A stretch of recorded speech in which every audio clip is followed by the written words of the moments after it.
Girls, you guys ready? Let me get that mic catch up. Thank you guys all so much for being here. Rob would have loved the amount of people that have come here to share stories about him, to talk about him. He would have loved the funeral mass we had this morning with the color guard and the taps, and the previous get-togethers we've had and the time we've already had with family together this weekend. You all know he loved nothing more than, as the priest said after this morning, just people and those interactions.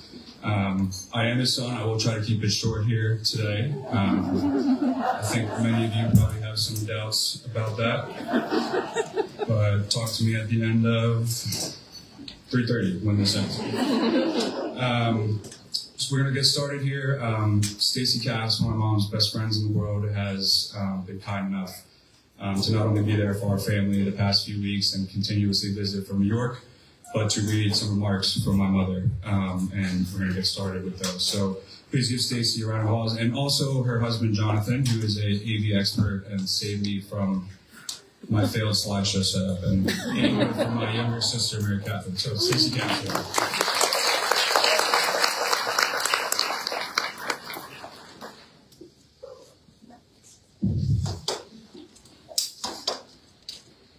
Thank you to everyone for being here today, for the immense outpouring of love and support you shared with me and our children, and for being part of our very happiest memories.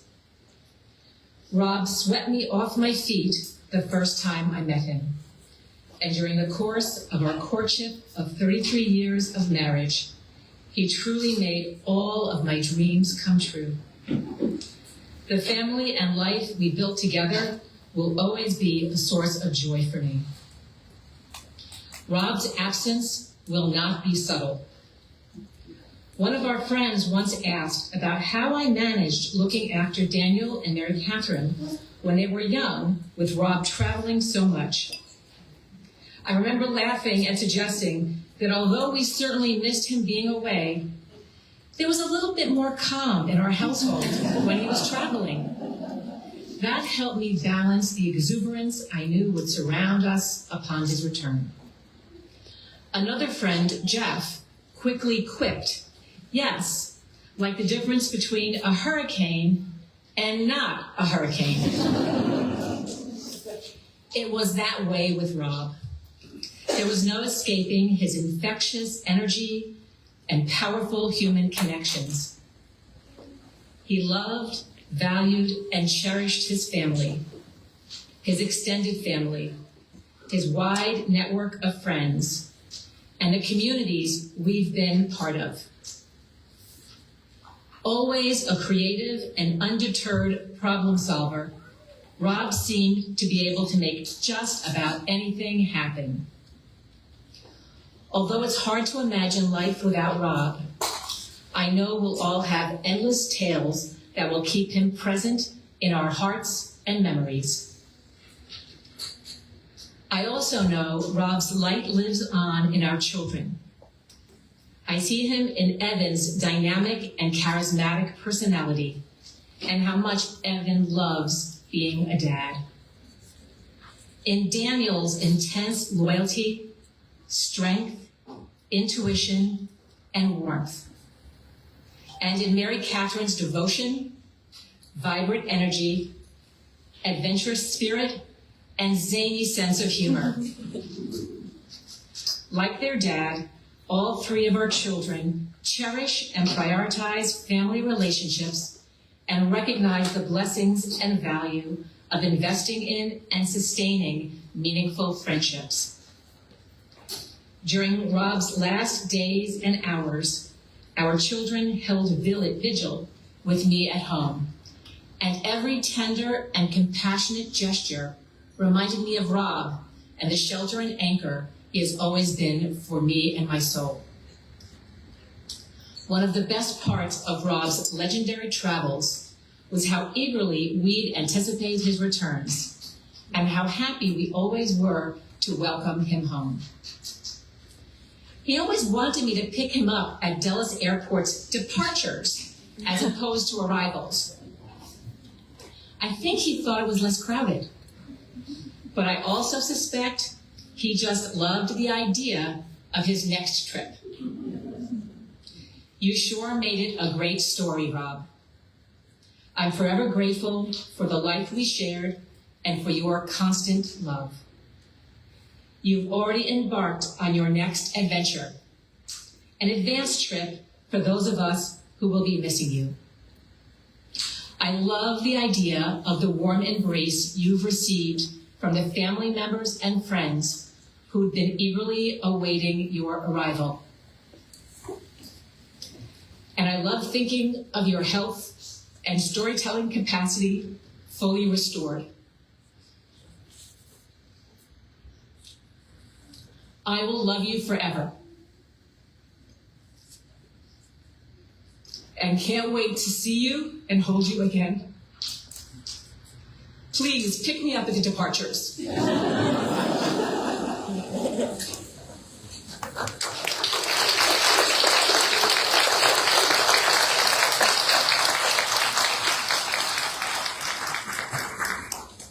Thank you so much, Stacy, and thank you to my mom as well. Make this brief. I don't know if I could talk for more than 30 seconds about her, but she's always been the rock of this family, and everybody has just rallied around her and us these past few weeks. And thank you, Mom, for those beautiful words. And thank you, Stacy, again, for reading them. Our next speaker is Evan Donovan. He's the taller, slightly less handsome. Remember what I said earlier about the timing? This does not count. Me keeping this schedule does not count Evan's speech here, because we might be here all night. But I'm really excited to hear what Evan has to say. It was always an interesting relationship with the three of us. Evan being almost 20 years my senior, and hearing stories like going to Rock in Rio in Brazil and partying with the Red Hot Chili Peppers and Dave Grohl, and being like, Dad, why aren't we doing that? Maybe with a rapper or something more current, but it didn't happen for me. I'm glad it happened for Evan, and he's here to tell you some of those stories.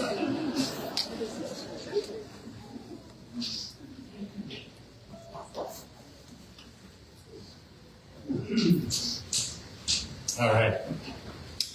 Before I begin, I have to apologize for delivering this speech without a beard. As you see, my brother has one, pretty much everyone in my family has one, but I'm not allowed to have one at work, so gotta pay the bills. I don't know how I'm gonna get through this. I've figured out a little hack at work when I have to do a sad story. There's a little screw under the desk, and I tend to put my wrist under it, and then I dig it in when there's something I don't want to cry.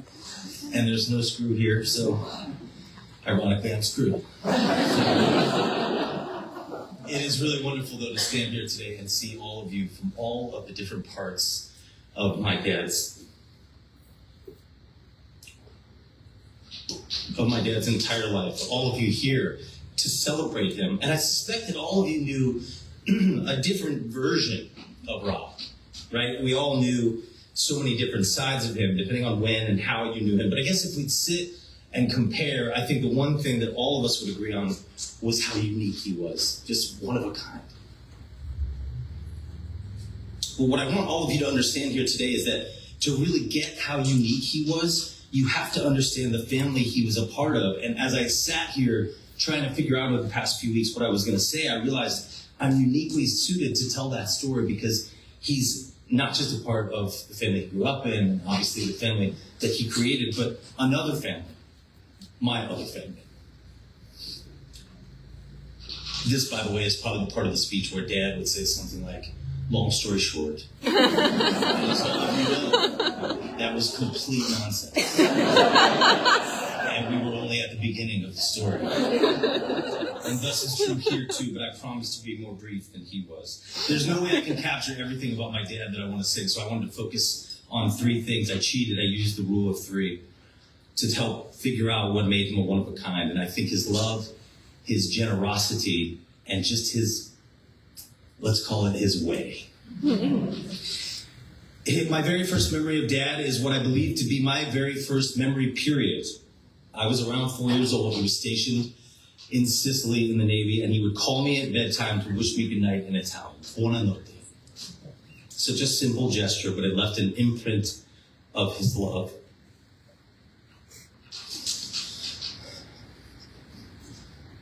I could feel it from literally an ocean away.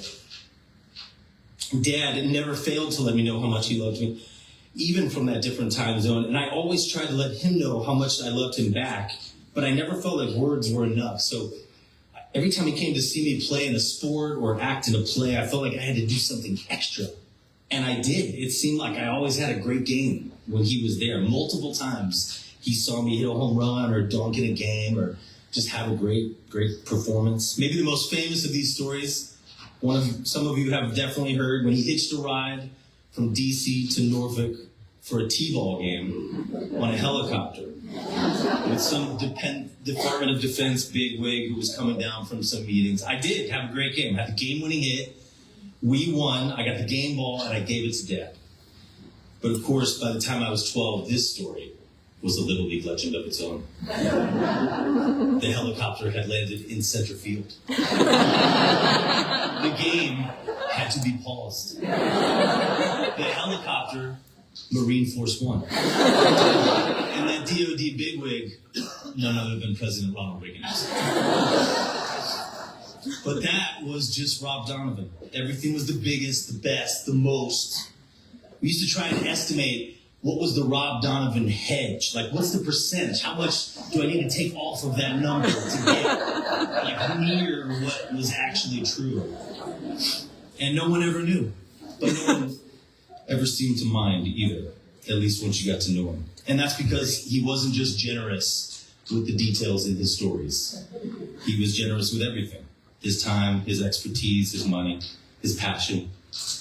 I really started to notice that generosity, especially when I met Kathy.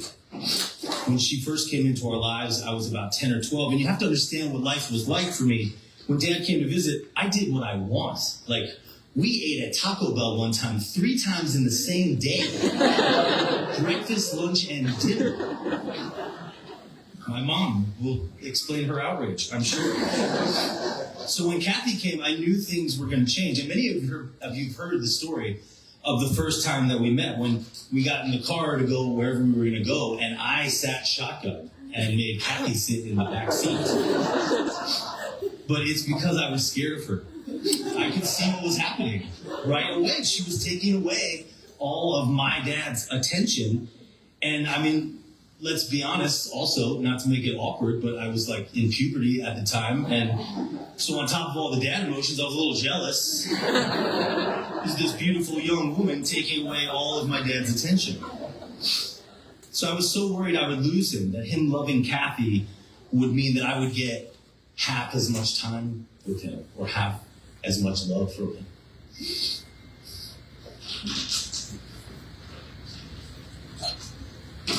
But that's where my dad was like magic. Instead of cutting my time with him in half, or the love in half, it seemed to double. The love was bigger. There was more to go around. My dad's heart was like that. Endless. Then the love that doubled grew exponentially when Daniel married Catherine was born. When I'd come visit, we'd go anywhere as a family. It was always the same thing. Everyone thought Kathy and I were married. Because of the age difference. The greeter at the restaurant inevitably every time would say, "And will your grandfather be joining?" But Dad never seemed to mind. He always just laughed it off. To use an apt phrase, given his affinity for the actor, Dad just kind of bogarted his way into your life, right? His love and generosity were so overwhelming that way, but somehow not overly pushy. You know, it was just contagious. He even won over my other dad. Many of you know I have a stepfather who came into my life at 5 years old, and he's been a dad to me ever since. I even called both of them Dad. When my dad would come to visit me, he would stay with us, my mom, Art, my stepdad, my sisters, and me. Even after he married Kathy, all of us would be staying in the same house. And it happened all the time. He'd take Amanda and Lindsay, my sisters, to games. No one could ever figure out who was actually in my family. we'd go to places, we get the strangest looks. It was like, wait, so are you with him? And then, forget about like the me and Kathy thing. These people must have thought something really freaky was going on. But that was just Dad. His love won over everybody. Our family was so unique. I see people in mixed and blended families today, and I always think it's only awkward if you make it awkward. Obviously things happen. I don't mean to prescribe for anyone, but they made it seem like normal, that it was just the way our family was. And I saw his generosity, especially in the grandfather he was to my 2 young boys. He was the ultimate storyteller, as all of you know, and no better proof of that being his way, storytelling being his first language, than this story. Again, I will be brief. We're coming to the end here, I promise. I'm going to land the plane. But this story is about a story. And to prove my point, I'm not even going to tell you what the story is about, because it doesn't even really matter. But one day, about 10 years ago, I was listening to my dad spin this yarn, tell this story, and it started to sound familiar, and that's not an unusual feeling if you spend enough time around Dad. But this time, the story was like really familiar, like too familiar. And suddenly it hit me. I interrupted him telling the story, and I said, Dad, that's not true. That did not happen. And he looked at me and said, it absolutely happened. I said, well, it happened, but not to you. That happened to me. This is my story. And you are telling it in the first person to me.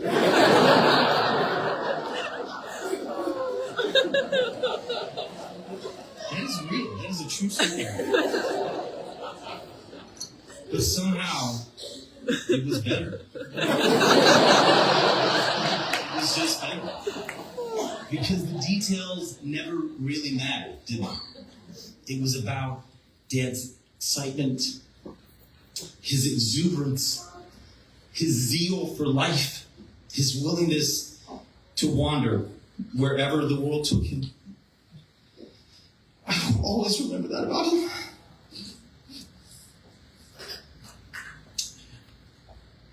I've never, ever met anyone like Rob. And I'm sure I never will. Love you, Dad.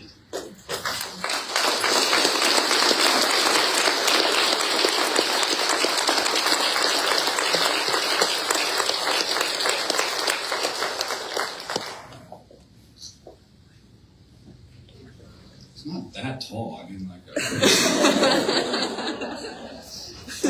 Also, I know a lot of you see me up here with this iPad, like, wow, so prepared, just like my Uncle Donovan, who gave a beautiful eulogy. It's literally just ESPN. I don't know. It just feels like I'm more prepared when I didn't prepare.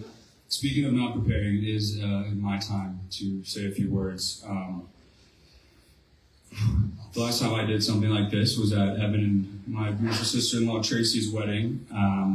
I wrote it the morning of. People ate it up, of course. But nobody told me that they're supposed to be short and sweet, so it was about 7 minutes long. 5 minutes too long. And I'll try to keep this one a little bit more brief. For me personally, as some of you may know, I was living back with my mom and dad in Falls Church the past couple of years. And totally organically, without anything happening before the unfortunate prognosis and what has transpired over the past couple months, Rob and I just created the height and the best part of our relationship in the 2 years we lived together. He was going through some health struggles, and I was happy to be there and help him with that, but also at the same time, just organic things happen that make me so happy when I sit here and talk to you. And I've told a lot of people this over the last couple of weeks. As many of you know, I'm a big sports fan. Rob was never all that into sports. He was, his interests were more interesting than sports, right? But the last 2 years, and he does it so well. Like, I think he was doing it for me, but he just started watching sports all the time. and then asking me about sports. And we would sit together when I got back from home and watch games together. And then this most recent Commander season, we watched probably 75% of the games together. Any that I wasn't out at the bar with my friends celebrating a 25-year wait to have some success. And he had never really shown any interest, but it didn't ever struck me. It was genuine. I think when we talk about his love for people, and that was for me. That wasn't for him. I don't know how much he really cares about Jaden Daniels. I know how much I care about Jaden Daniels. Thinking back on it now, I think that was more for me, but it was the most beautiful time in my relationship with him. And on that note, before thinking about this, there was times in high school when I would just be an absolute menace, and some of those Donovans could run a little bit hot, and so we would butt heads. And then recently, after he passed, I just started thinking about all the pictures I started going through when I was younger, when I was like this little guy's age, and all the memories that I don't even remember, and any rough patches I had with him. And now when I look at it in this kind of new perspective, that my family members or my friends or anybody that I've had it rough with, count it out. Like, pretend you have a list of the good memories and then the bad ones. You would need 50 sheets of paper for all of the people you call close to you for the good ones, and maybe a paragraph of the bad ones. And to look at that perspective was really helpful for me. And again, not that it was a strained relationship by any means, just the normal butts and heads of a young teenager, then going to college, and the dad trying to keep him lassoed. But that would something you think about as somebody thinks about family relationships and people a lot. Something I think I get from Rob. But once I started thinking about it and counting them up in my head, I realized that the good memories outweigh the bad ones 500 to 1. And I think that's true with everybody, no matter how strained your relationship is. You have a strained relationship because you had a good relationship, and all those things are still on the scoreboard. They've all been counted. They've all been tallied. And sometimes it just takes a little bit of reflection to see that. I think that's all I have to say.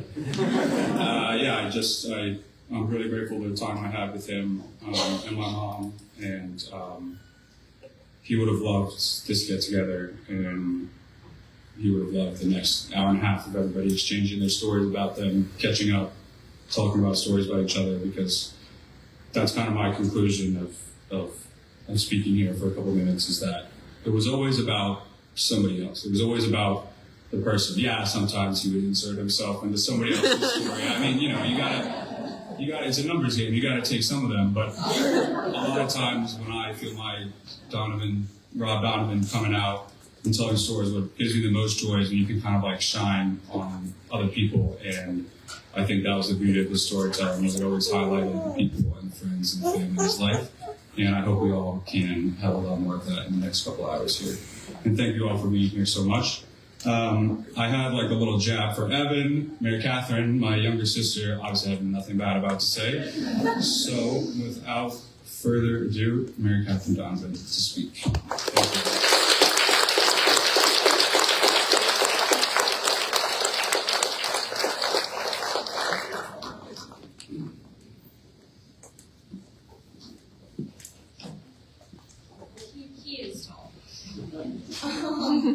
He definitely could have had something to say with how much I've been micromanaging this whole event. So he was being very nice. I know that I will never be as good as my dad at public speaking, so instead I'll try to do the one thing he never could, and that is to keep it short and adhere to my allotted time slot. My dad was so many things, and I could never sum him up in just a few minutes. He was unpredictable beyond measure, but the one thing you could always expect from Rob Donovan is that he would show up. Whether it was a soccer or volleyball game 2.5 hours away, dropping off a forgotten lunchbox at school while adding a raw potato to it, because, he always had to throw those jokes in, or appearing at a campsite in the middle of nowhere because my friends and I didn't know you had to be 18 to check in. He always showed up, and he would always show up smiling. For family, for friends, and honestly, anyone who had the pleasure of crossing his path. When I think of my dad, the first thing that comes to my mind are his never-ending stories, of course, his infectious laugh, and the way he lit up every room he entered. The man knew how to have a good time, and he took up space, but in the very, very best of ways. But he was so much more than just a goofy guy. He was adventurous, exploring the world and trying new things country by country. He was thoughtful, taking the time to learn the name of everyone he ever met, and he somehow made you feel like talking to you was the highlight of his day, and usually it probably was. I used to call him every single day on my lunch break, and he always said that that was his favorite part of the day, and I hope he knows that it was mine too. I could again talk about my dad for quite some time, but instead I'm going to stick to the thing that is most important to him, and that is the people that were in his life. I always like to think that good people attract good people. And of course, I always thought my dad was a good person, but looking around at all of you, I know it absolutely must be true. I keep saying that there's no words to express how grateful I am for everything you all have done for my family, my dad, and I, the last couple of, not just weeks, but years and years. But that is what words are for, so I should probably try a little bit harder there. Over the last few weeks, I said thank you more times than I could count. And every time the response was always, of course, no problem, he would have done the same for us. Even though he won't get the chance to return the favor, I hope you all know that nothing meant more to him than all of you. The people in his life who filled it with joy, laughter, and memories that we all now get to carry forward. And of course, an audience to listen to all of his stories. Our family, several of whom crossed a literal ocean to be here. Our neighbors and community who brought meals, returned library books, and sat with us in those quiet, hard moments. To my dear, sweet friends who traveled halfway across the country, even though they spent more time with my dad on FaceTime than they did in person. Every single one of you meant so much to him, and it means so much to us that you're all here now. I'll always be upset I didn't get more time with him, but I'm so grateful for every single memory I was able to make. When my mom and dad told us the diagnosis, the very first thought I had was, what do I need to do to take care of mom and my brothers? I'm pretty embarrassed to admit that the very next thought that crossed my mind was, oh no, my dad's gonna die before Wicked Part 2 gets released in February. Which is probably not the thought you're supposed to have when you get a diagnosis like that, but alas. Wizard of Oz was my dad's favorite movie. He used to do a mean impression of the Cowardly Lion and a shockingly stellar rendition of the Lollipop Guild. I don't know what happens to us when we die, but I'd like to think that my dad is somewhere over the rainbow, telling his stories to a whole new audience of angels. And that was my really cheesy way of trying to lead into this song I'm supposed to sing. The incredible Matt Connor.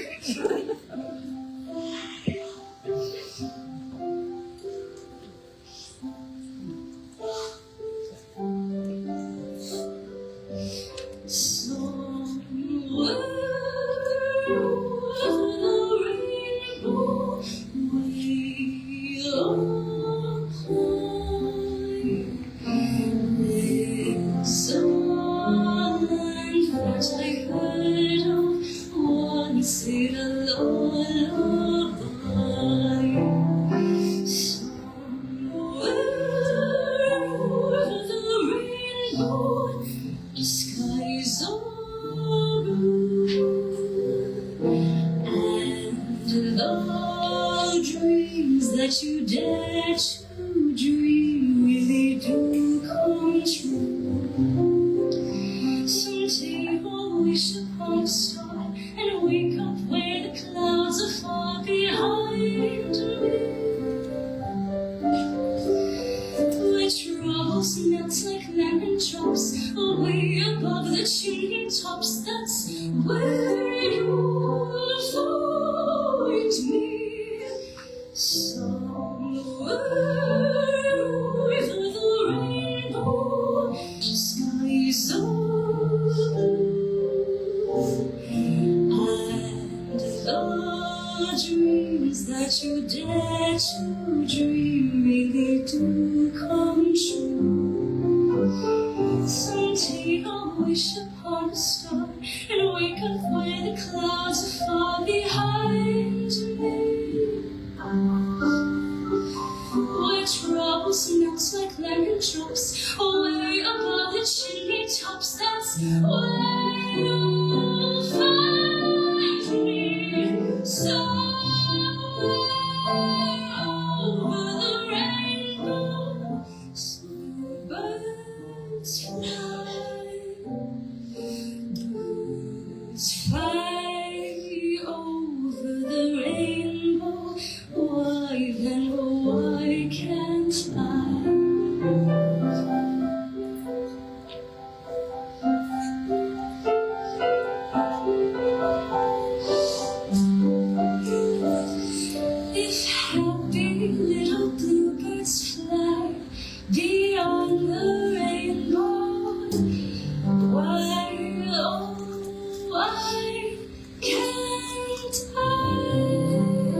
Like I said, nothing bad to say.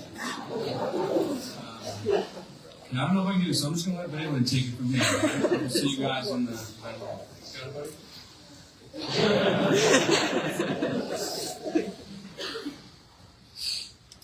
Oh. No problem. She is a tough act to follow. There's no need in following it. And Rob would be devastated by the pace we are at right now. We're well ahead of schedule. I might have to, I like, what did you say, Evan, about the yarn? I didn't hear that. It doesn't matter. Just thank you, Mary Catherine, for being the person and the human being you are. I don't know how you do that. As was mentioned earlier in the funeral mass, and then earlier from Evan and some other people, when you think of Rob, you really think of his careers. The two big ones being the United States Energy Association and his time in the Navy. And he also had kind of his interests and main kind of like, administrative interests after retirement was at Creative Cauldron, the local theater in Falls Church City, where Mary Catherine and I grew up. So next we're going to hear from a couple people from each one of those spaces in his life. And like I said, we're right on time. And by 3 o'clock, hopefully we get people back inside, grab some food and drink. I work at a bar, if any of those don't know, and my mom has made sure everybody has a bottle of wine per person. I unloaded it myself. There are 300 bottles of wine. So I know it's a bit early, but, put some work in for Rob. To get us started, U.S. Navy retired Rear Admiral Stephen Pietropalo.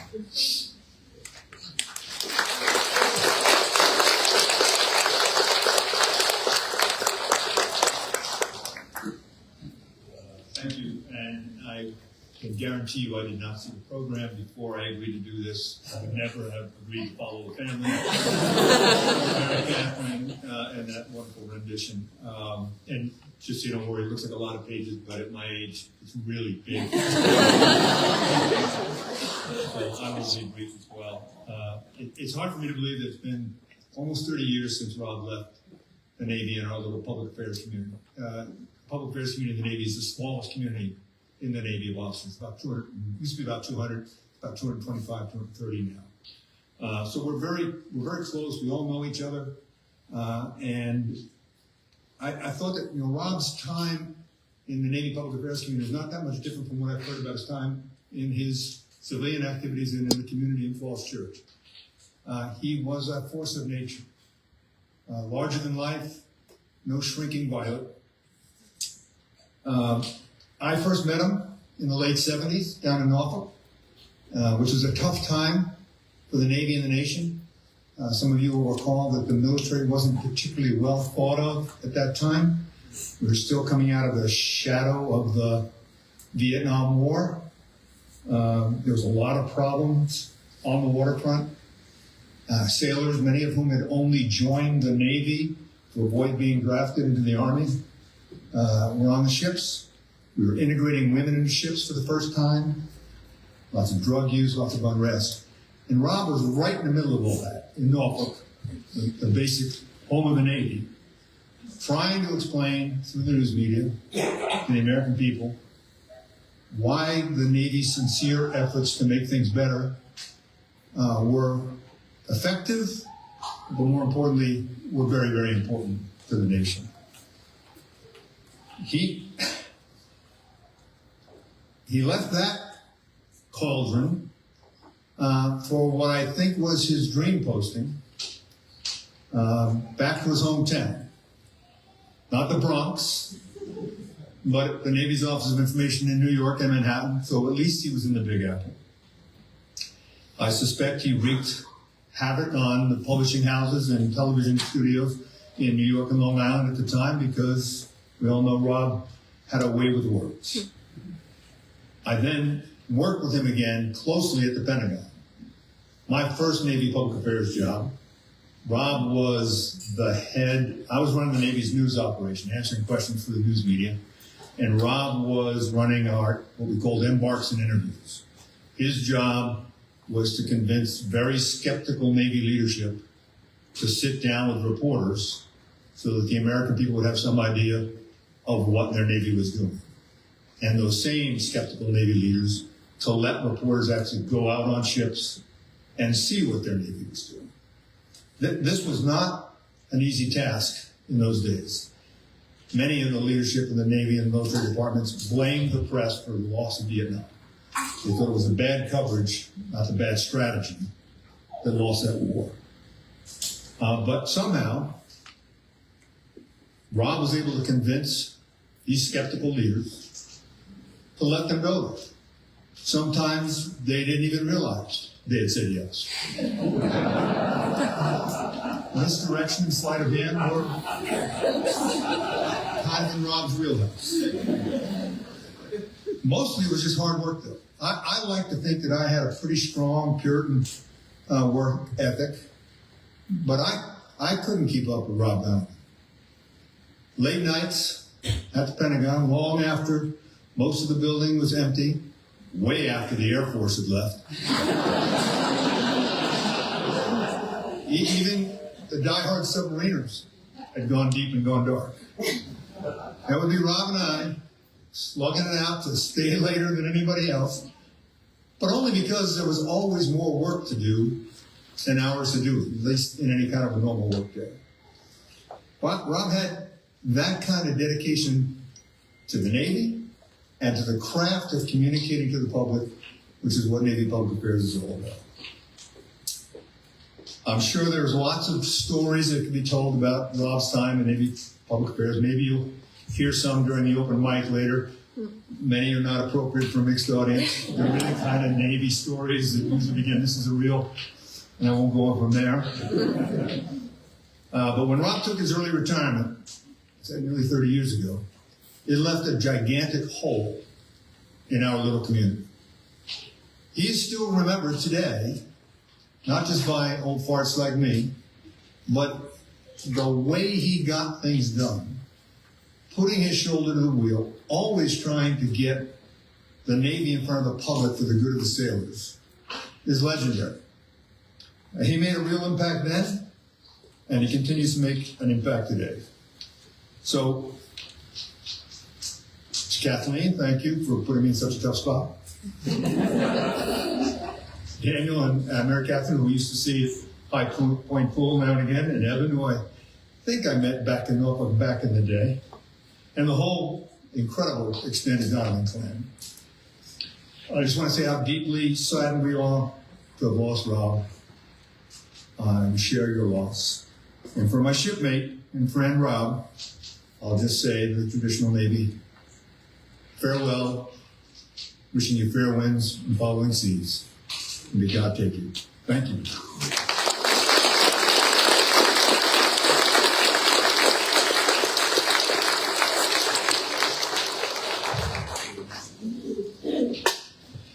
Thank you so so much, Stephen, for those kind words. As many of you know and saw with the beautiful taps and color guard presentation this morning, it really embodied Rob's pride in his service in the military, and to hear from a colleague who's nice enough to come up here and speak and tell you a little bit about that time.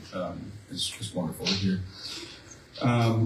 Moving along, the next is the United States Energy Association. We're going to have Sarah Blanford, who, from my perspective as, I don't know, a 10-year-old, was my dad's like young, cool colleague. She was probably, I don't know, 10 or so, maybe more years to his younger. And Mary Catherine and I have very fond memories of hanging with Sarah, running around the USC office building right off the 12th Street Expressway in DC.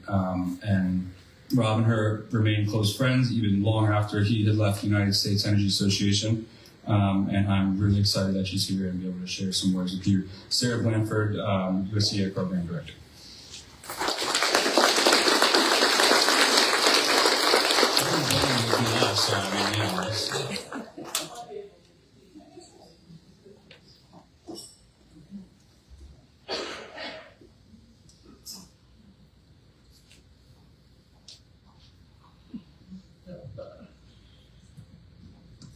Mary Catherine, you're almost the shortest person, but not quite. I've rewritten the speech 3 times, by the way, just sitting in the corner from the time they all started. And when Kathy called me a few days ago and asked me if I would speak, I was very, very honored. And then, of course, I got off the phone and wanted to throw up. Because who has the talent to talk about Rob Donovan? Rob Donovan should be doing all of Rob Donovan's eulogies. None of us could hold a candle to him. So I kept procrastinating. Luckily, there's, I have young children, so there's plenty of ways to procrastinate. And then finally, this morning, because I flew down from Albany where I live, and I got stupid early into Reagan, so I sat there and put on headphones and stared off into space, and found out that airports remind me of Rob Donovan. So I was finally able to put some words down. So Rob was a program manager at USCA. Kind of like Admiral was saying, he's a legend. He worked there for 17 years. He started in 1992. I had to fact check this morning with our administrative staff. And then left in 2008. USCA is a very unusual organization for, I assume most of you don't really know much about it, but we're a small nonprofit. And we used to do a lot of work for USAID back in the good old days, and for Department of Energy. And I don't really know exactly how Rob got the job. I don't remember. There's some backstory if he knew somebody who knew somebody, because that's Rob, who always knew somebody. But he was brought in, and it wasn't that his background was in energy, but he's this PR guy, right? Like, he can talk to anybody. And that skill transcended itself in this new role that he was given at USCA. So he ran these programs. By the way, I'm completely off script now. But anyway, he would travel. Basically, his assignment is he would be sent to any country, almost anywhere. We traveled in the Middle East. We traveled to Asia, Africa, Europe, like all over the place. And he would bring people together from all, not walks of life, but people that, strangers. And he'd bring them together. Within a couple of hours, they were all like best friends. With Rob at the middle, bringing everybody together. So when I started, it was actually our good friend Kim, who's very sad not to be here. She tried to pull it. She lives in Jerusalem. And she called me when she found out Rob died. And she's like, I think I could do this. So I could get this red-eye to Detroit from Jerusalem, connecting through Frankfurt, and then I can swing into Dulles, and I could be there for about 4 hours, and then I could fly out that night, get home for my daughter's, I don't remember, some sporting event. I'm like, Kim, that's crazy. That's crazy. You just don't. She's like, Rob would totally do that. I'm like, yes, he absolutely would. So anyway, Kim brought me on board, and I was very nervous about the interview, and she said, seriously, don't sweat it. I'll be shocked if Rob gives you 5 minutes to talk. So just nod your head, smile at his jokes, you'll be fine. She was totally spot on. I don't think he walked away knowing anything about me, other than I had a sense of humor for his jokes. And that's what began the friendship. He wasn't an easy boss, I'll be frank. He was disorganized and all over the place, and a lot of drama, and even if there was no drama, he'd kind of like find some drama. It was always chaos. And the type A part of me just really didn't cope with that. And then I got a reputation for yelling at my boss. But he became, yes, he was my boss, but he became a very, very trusted friend. At times mentor, and very much like a big brother to me, and not 10 years difference, like 20, by the way. A lot of late nights, doing his expense reports, which were always miserably behind time, behind their due date, and he'd have to give Kath a break, so he'd drag in Mary Catherine and Daniel, and we'd steal a bunch of paper from the mail room and crayons, and the kids would be running amok, and it was great. And I will forever have that image of Rob in my brain. Traveling with Rob was a blast. We traveled all over the world together. He, this is a couple of the stories that I ended up, whatever, these came in my brain. Eva, when you were talking about like the age difference and everything, so I would get that too, but not in a more awkward way, perhaps. Rob would lie on my behalf. Sorry about this, maybe got late, but he would lie for me and say that I was his wife. And there's 20 years difference, yes. And he could go up to the counter at airports back in the good old days again and like sweet talk them into upgrades. So good at it. And he was like, look, my wife is very mad at me. I'm sure it came up with some complicated story, but she's back in economy, and this is a 14-hour flight.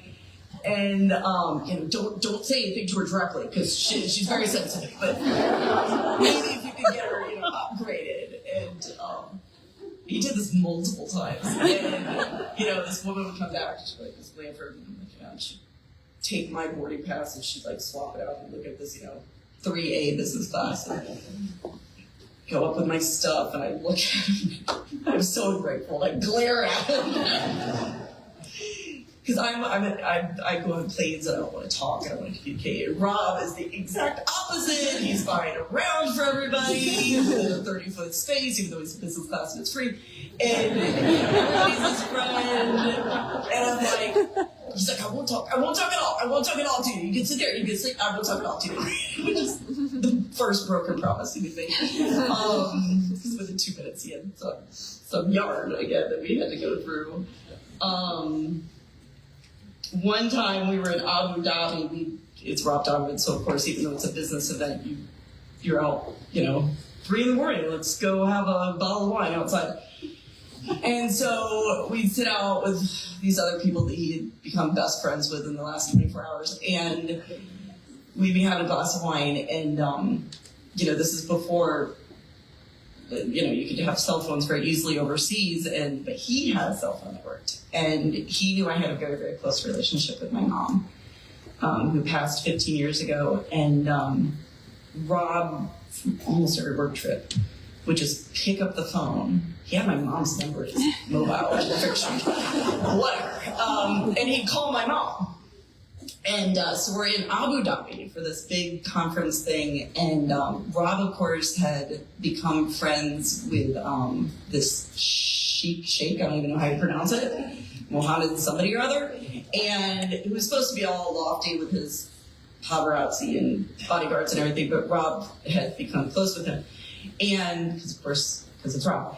And so he calls up, he's like, Mrs. Blanford, and nobody calls my mom Mrs. Blanford, he calls Mrs. Blanford. I just want to let you know, I'm sitting here with Sarah. Everything's fine. I just want to get your permission because I've set Sarah up with Sheikh Mohammed. So, the good news is that she's now going to own, all of one of the Emirates and have her private jet and everything. Just I want to get your final blessing on that. And my mom, by now, the 20th call from some 20th country, had learned this is how Rob works. So yeah, she'd brush it off. And then, anyway, so after the working years with Rob, we stayed close. We'd only talk every few months, but when we did, we would just dive right back in. Because with Rob Donovan, there's no small talk. You don't need to warm up the act. And I had children. I have a single boy, and then I had twins. And Rob called me once in the middle of the day, and he's like, hey, I'm in the neighborhood. Are you home? I'll swing by. I'm like, okay. I don't know Albany, mind you, but I assume he was at I think maybe a whole cross reunion or something, but he was up there. And he pulls in with that really, really ugly car he had below. It was like it was ranked like the ugliest car of the year, right? Is that hatchback thing? Anyway, and he opens it up, and of course it's full to the gills with stuff and another Rob Donovan trait. And he pulls out, he's congratulations, babies are beautiful, yada yada. And he pulls out these 3 traffic cones. And he hands them to me. It says, congratulations on the birth of the babies. Any mother of 3 needs traffic cones because they don't control the And I'm just picturing him driving into my town and going, I need a gift for Sarah because I hate her children. He needs traffic cones. But in his defense, we still have those traffic cones all the time. He was way more than, all the random baby clothes and all the other junk you get. But anyway, I've definitely gone behind the requisite 5 minutes that Kathleen suggested I make. I will say that, because we could go on and on, right? So Rob was one of those people that gave everyone he knew, even if they were challenged by him in some way. He gave them so much joy, and he gave us so much laughter. And it's like he was constantly on this ride to find more adventure and more fun in life. And he had that unique ability to take everybody in the room with him, even if he didn't know you. You could be at a party, he just met you 5 minutes ago, and you were swept up in the Rob Donovan fun, and you felt a connection, you felt like he saw you, and I will miss that very, very much. He will be missed by everybody.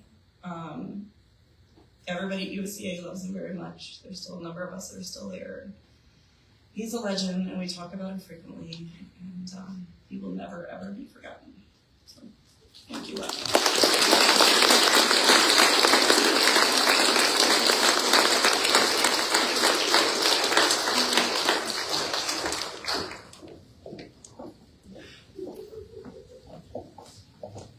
Thank you, Sarah. We have one more for a short musical performance, and then we'll get y'all some of the lovely food we have prepared and refreshments. Our final reflection is going to be from Laurel Hall, the executive director of Creative Cauldron, the local theater in Falls Church City, who Rob was on board for almost 10 years? 15 years. So without further ado, our last reflection, Laurel Hall.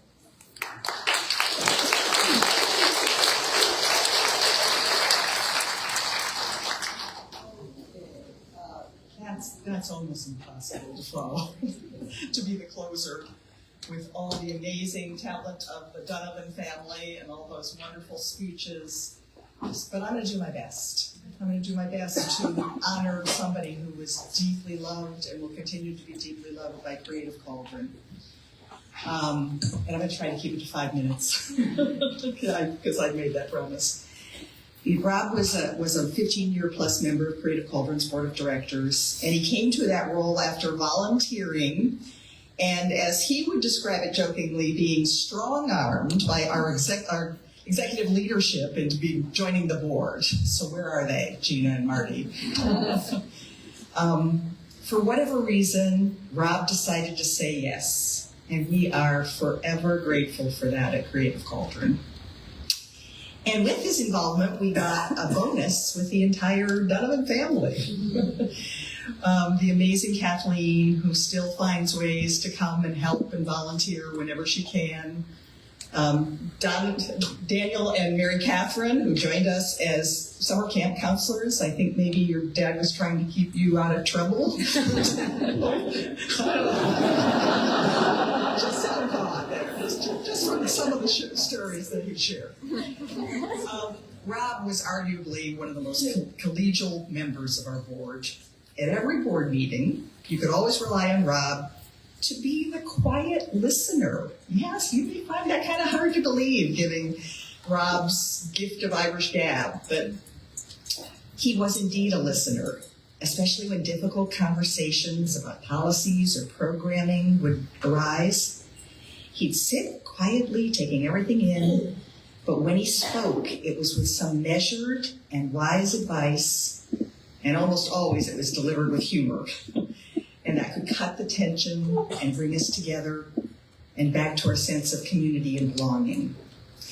At opening nights or when he was attending performances, he was the perfect Creative Cauldron ambassador, always reaching out to a new patron or donor and welcoming them or making them feel at home. And yes, probably sharing some of his wonderful stories or humorous tales once the conversation developed. But now I get a chance to tell one of, and my board and all the Creative Cauldron people here will certainly have some things to say at opening like that, but I get to tell one of my favorite stories about Rob. So I was actually performing, as a matter of fact, I think I was playing the Wicked Witch of the West in The Wizard of Oz. So because I was performing, I couldn't do my usual gig at delivering curtain speeches. And so we asked the board to kind of sign up for times to do the curtain speech or whatever. So I was sitting in my office, which was my dressing room, and those of you that know or remember the little space that we were at on Maple Avenue will understand that. And stage manager gives the call, places call. And so I'm waiting to hear, I know that's when the curtain speech is going to begin, and I'm waiting to hear the start of the overture music, so I know the show is starting. My character didn't come on until later. And all of a sudden, I hear like this ripple of laughter. I said, okay, I've heard another ripple of laughter. and I'm looking at the clock, and I go, my God, this speech is going on long.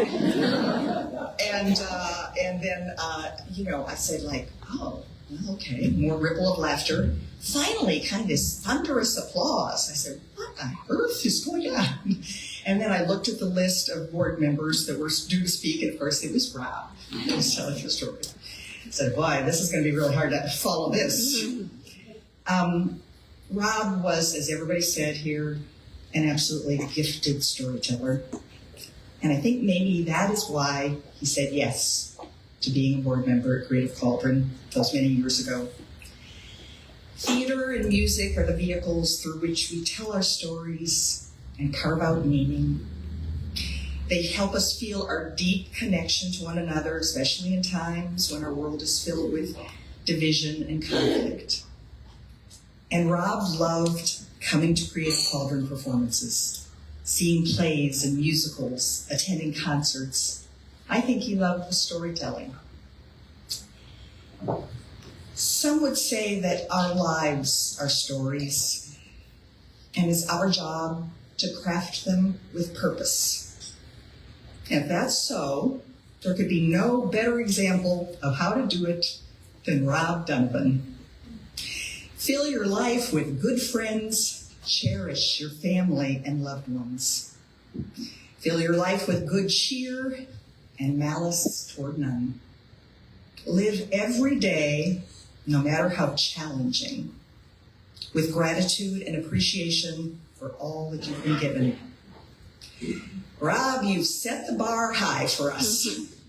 We will try to live up to the example that you have set And oh yes, in your honor, we'll keep telling some good stories.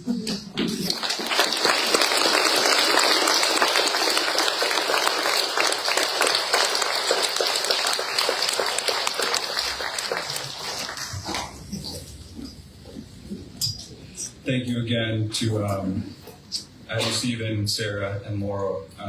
Like I mentioned before, Rob was very proud of his multiple careers and then his work with Creative College and afterwards. So I'm really glad that we got to hear from three of you, and I appreciate you speaking. I know we've been up here a while. Rob would say too bad, but we're evolving a little bit. So I'm 305. We're looking really good. In the spirit of what Laura just said and keep telling stories, I do have one story to tell from recent weeks before we're going to close it out with the rendition of The Parting Glass by friends of Mary Catherine, Jack Stefano, Bella Klotz, and Ellen Winsky. A couple weeks ago, in fact, not just a couple weeks ago, on the 11th, on the Sunday that Rob passed, myself, Emma, my girlfriend, and Mary Catherine and my mom were in the house. And if any of you don't know, which, we're pretty good at telling these stories, so most of you might already know. And if we just want to cut this out, somebody let me know. We'll just go drink. But we have an Airbnb next to our house in Falls Church. And so this weekend there was a group there, about 15 people or so, celebrating the graduation. I noticed this earlier in the day as we were spending our last kind of days and moments with Rob as they were celebrating next door graduation.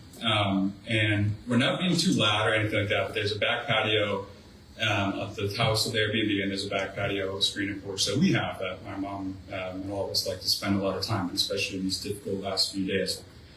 And on the day that Rob passed, as the hearse arrived and the lovely gentleman from the funeral home were coming to take him for the final time, I just kind of stood outside, and it was a beautiful day, and we have a little forest behind us, the birds were chirping, it was incredible, and I was kind of like listening to see if I could hear the group next door, because I just wanted it to be really peaceful. I didn't know myself, my sister, I didn't even know who would be standing out there watching him leave for the final time.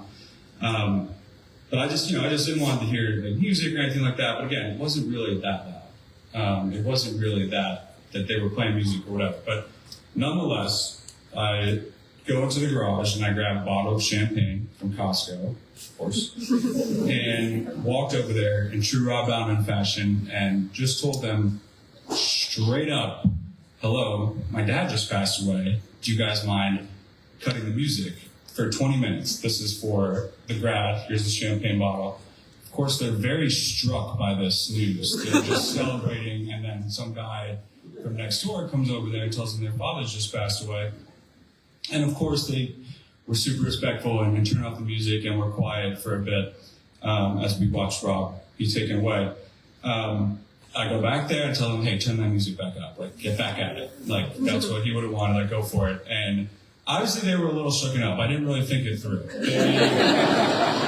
Luckily, it was Sunday, and the graduation was Saturday, so there was more of a low-key party. But that party ended, I think, and that's on me. But the point of this story is that at the end of the night, about 2 hours later, we hear a knock on the door, and my girlfriend Emma says, Daniel, oh my God, you need to come to the door. All 15 of them are lined up on the front porch with a plant that they had went out and bought for my mom to plant inside. And if I could summarize this, all the speeches and everything we've heard about Rob and the speeches that the stories that will be continued to told here in the room, it's my decision of, like I said, the music wasn't that loud. I didn't need to do it, but I did it. And I think that's what Rob would like, is just any kind of interaction with strangers can lead to this beautiful moment where I called my mom down and she was comforted by 15 strangers hours after the hardest day of our life. So I hope you all take that message from all the stories that have been told about Rob today, is don't ever be shy about interaction with strangers. And if you think about doing it or not doing it when it comes to that, just do it. You'll have a good story.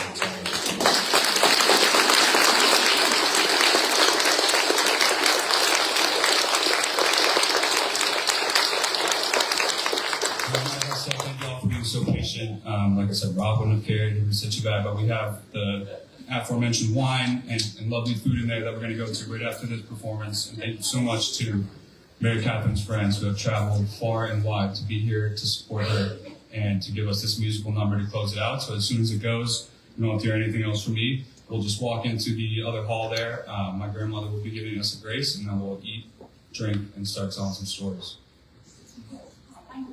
Hi, I'm Sherry with the church. We have a whole lot of people here. And so we could help things get started a lot faster if you brought your plate and your glass back in, particularly that's under your chair. And if you brought a chair in from there, grab one and bring it back, and that way we can just get started right away. Perfect. Thank you so much. And then, party glass, and again, it's Jack DeStefano, Bella Cox, and Ellen Mitzi. Thank you.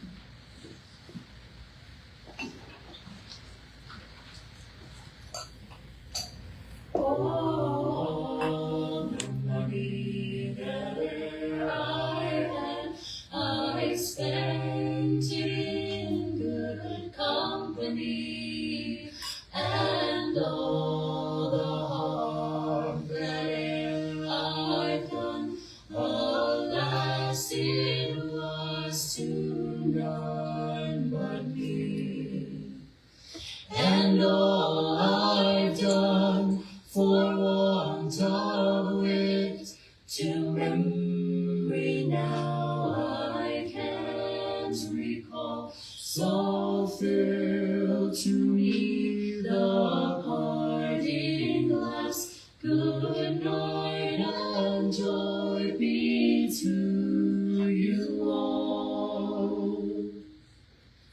Of all the comrades I'm sorry for my going away, and all those remarks that e'er I had, they wish me one more day to stay. But since it fell into my lot that I should rise and you should not, I'll gently rise and softly call. Good night and joy be with you all. Good night and joy be with you all.